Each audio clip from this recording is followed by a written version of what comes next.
Office for Immigration and see about issuance of passports. As we promised, maximum 7 days. When you apply for passport, you must get your passport. Maximum 10 days. If you apply for ID, you must get your ID. I want to see how we can ensure that service delivery is in these sectors is guaranteed. And then finally, as a ministry that assists the government in administrative work, we want to see how best we can work with other departments of government to ensure that there is service delivery. So one of the conversations we'll be having is with our government delivery unit, and they will be speaking to these administrators from the grassroots on how best they can help in coordinating service delivery to make sure that every project that is being implemented by the government of Kenya, they are able to monitor and give us real-time progress for those projects, so that you don't have to wait for the cabinet secretary, principal secretary, or the president to visit for people to complain about incomplete projects or shoddy projects. Some of the things we are going to discuss today is to make sure that is done. And we are also using this forum for awareness on the key programs of bottom-up economic agenda. One of that program is the universal healthcare. One of the presentations we'll be making to the grassroots leaders, particularly our elders from the community and the chiefs and assistant chiefs, is how SHA is working and how best we can make sure that Taifa Care is delivering to the people of Kenya. So it will be an eventful day and 6 days ahead of us. But this is what it is, and this is a practice we have now adopted in this ministry. We will visit the entire 47 counties across the country. We've just started with Coast Region, and I will be working from here. Besides the work that will be related to the 6 counties, I'll continue discharging my national duties from this region for the next 6 days. Yes. Thank you. Regarding border security, yeah. We hear that the chiefs who were abducted in Mandera have been released. Can you comment? Yes, thank you very much. We have very good news that our chiefs that were abducted in Mandera have been released, and they are now in the hands of Kenyan officials, and they will be arriving home anytime soon. This is very good news based on collaborative efforts, as I announced before, that as a government we decided to work together with the community and to work with the county government of Mandera and the local community, and this process has borne fruit. We will be commenting further in the near future, once our chiefs are within the country, and we'll give you even more updates on the progress and what we are doing. The thing that many Kenyans need to know is that our country is safe because there are men and women who are making great sacrifices.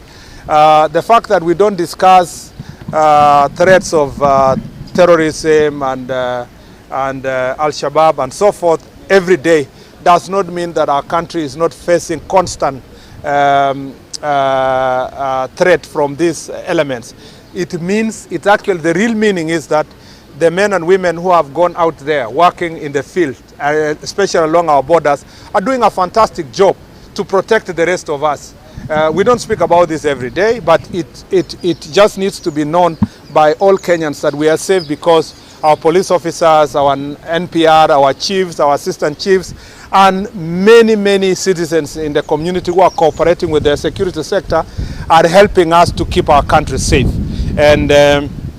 And therefore, we will be making a statement in the next few days in detail on the progress of that issue.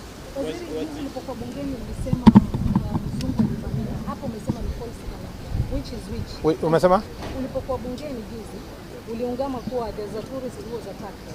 Hapa umesema ni false alarm. Nimesema kwamba vile iliripotiwa, si kwamba kuna mtu alinyang'anywa, aliporwa simu yake. Kuna mzungu moja alivamiwa na vijana na kuporwa simu, lakini sio genge vile watu walikusema kwamba kuna magenge ya wakora walivamia watalii wengi. Hapana, siwezi kakataa. Ukweli ya mambo ni kwamba mtalii moja alinyang'anywa simu na mkora moja kwa hapa jiji, na kulikuwa na makosa kidogo ya coordination kati yetu na ile police unit yenye inasimamia mambo ya tourism, na wale ambao department yetu yenye inafanya mambo ya utalii. Hiyo ilikuwa ni makosa kidogo ilifanyika. Yenye nasema ni false alarm ni kwamba haikuwa kwamba walivamiwa na magenge wenye or let me put it in black and white.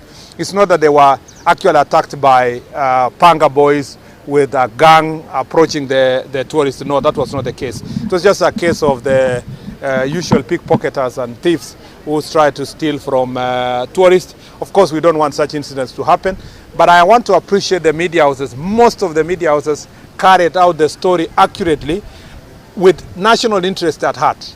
You know, there's just a few people here and there who reported it sensationally in a manner that would scare our tourists when the situation was not at the scale that was sensationalized. Was the suspects arrested? Status of the phone?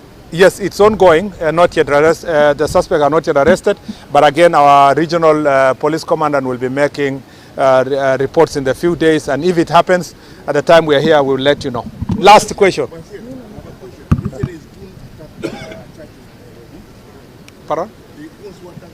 Si tuseme ya Mombasa hapa ndio tusichanganye na mambo mengine. What I just want to say generally is that why part of the reason why we are dealing with gangs here is to make sure that there is no place in the Republic of Kenya where we will allow any goons or gangs to invade any facility, whether it's a church, whether it is a school, whether it is a street. This country must be led by the rule of law. And injustice anywhere is injustice everywhere. We are not going to allow extrajudicial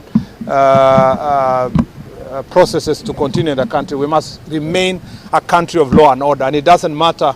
Ours is apolitical. We do not subscribe to any political side. Ours is to make sure that everybody can exercise their right freely across the country without being hindered, as long as they are going about it peacefully.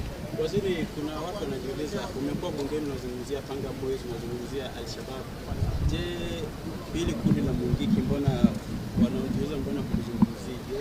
Nilisema pengine hamkusikia vizuri, tumesema kwamba magenge yote nchini Kenya ukianzia hapa panga boys na hakuna vile tutawacha mtu yoyote. Tumesema kutoka hapa ile elements ya Mungiki, mambo ya Chingororo, na nilisema hiyo wengine wanajiita confirm na sijui